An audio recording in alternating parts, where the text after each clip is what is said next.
Tributes continue to pour in following the passing of former cabinet minister and member of parliament Dean Peart.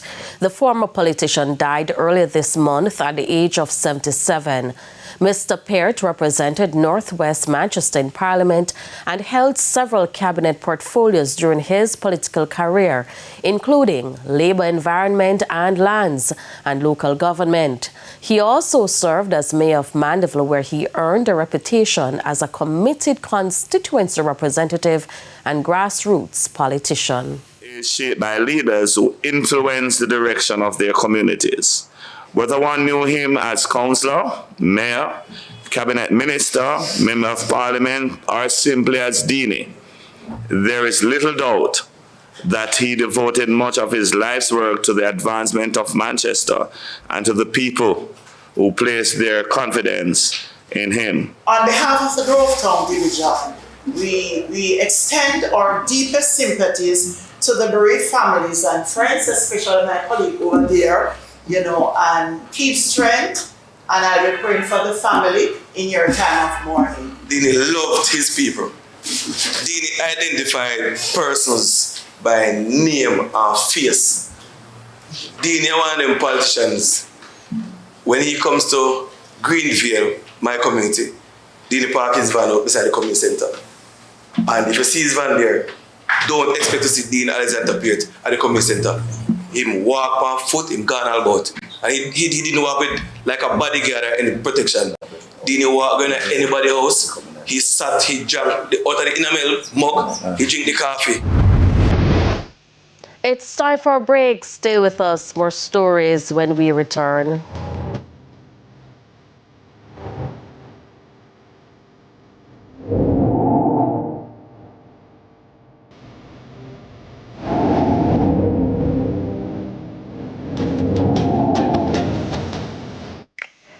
Welcome back to the Midday News. It's now time for the Business Minute. Caribbean Cement Company is reporting a sharp improvement in its financial performance for the first 6 months of 2026, driven by strong operating efficiency, disciplined cost management, and continued demand for its products. Revenue strengthened, driving gross profit to $9.31 billion, up 74.7% on a year earlier. Caribbean Cement says the improved performance reflects a more favorable production environment compared with 2025, when a planned maintenance shutdown resulted in approximately $920 million in additional cost and required the importation of cement to maintain supplies. Cash holdings climbed to $18.55 billion, reflecting a strong liquidity position. Caribbean Cement also achieved a record second quarter sales volume of 110,647 metric tons. The company says it remains confident about its outlook, noting that the inventories have been built up ahead of its planned maintenance shutdown to ensure uninterrupted supplies to the market. Further afield, Shell is reporting its second highest quarterly profits ever in the period ended in June. That's the first quarter since the Iran war caused oil and gas prices to surge. Fuel companies are raking in money due to the law of supply and demand. Less oil is getting through the Strait of Hormuz, but many people still need to drive.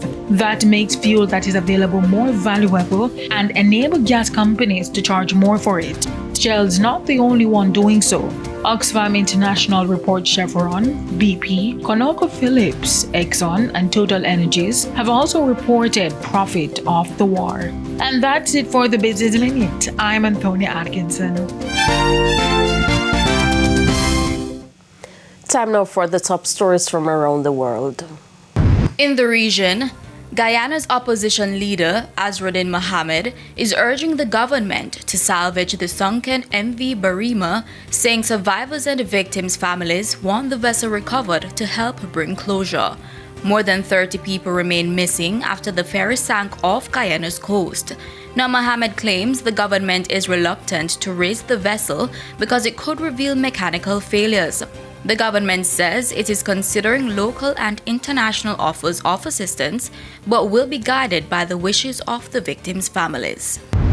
And on the international scene, 8 people, including children, have been killed in a massive Russian missile and drone attack on Ukraine. Ukrainian President Volodymyr Zelensky says Russia launched more than 70 missiles and over 280 drones overnight, with the hardest hit area being near his hometown.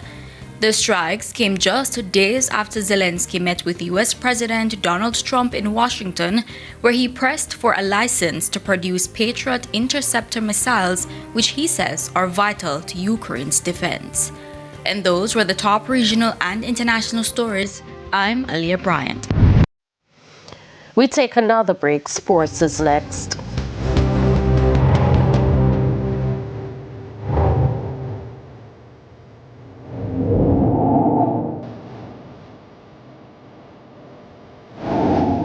Jamaica's justice system is taking another step to introduce new digital tools aimed at improving efficiency and access. At the recent opening of a new record center and the launch of mediation booths, Chief Justice Brian Sykes outlined how technology will transform the way courts operate. More in this report. The justice system is entering a new digital era. Speaking at the official opening of the Record Center and Mediation booths on Tuesday, Chief Justice Brian Sykes announced the introduction of a digital audio recording system into the courts. It is not technology for the sake of technology. It is about improving the record of trials. And once you have the record of the trial in digital form, then it can be easily turned into text. The move forms part of a broader push to implement the Integrated Electronic Case Management System. It's a platform expected to fundamentally change court operations. IECMS is not about replacing persons. It is not about displacing persons from their jobs. It is about integrating the technology into your workflow and work process. It is to make your life easier, to make work more efficient. Justice Sykes emphasized that the new systems are designed to benefit not just court staff, but the wider public. With records now being digitized and centrally stored, retrieving critical information will be significantly faster. The person can simply communicate with the record center, give the necessary information, and the information is retrieved within 15 minutes and sent to whomever needs to get it. He says these developments represent a continued evolution of Jamaica's legal system aimed at improving service delivery and ultimately enhancing the quality of life for citizens. For Justice Sykes, the success of the initiative will depend on proper use and full integration of the technology across the system. Carrie Simpson, TVJ News.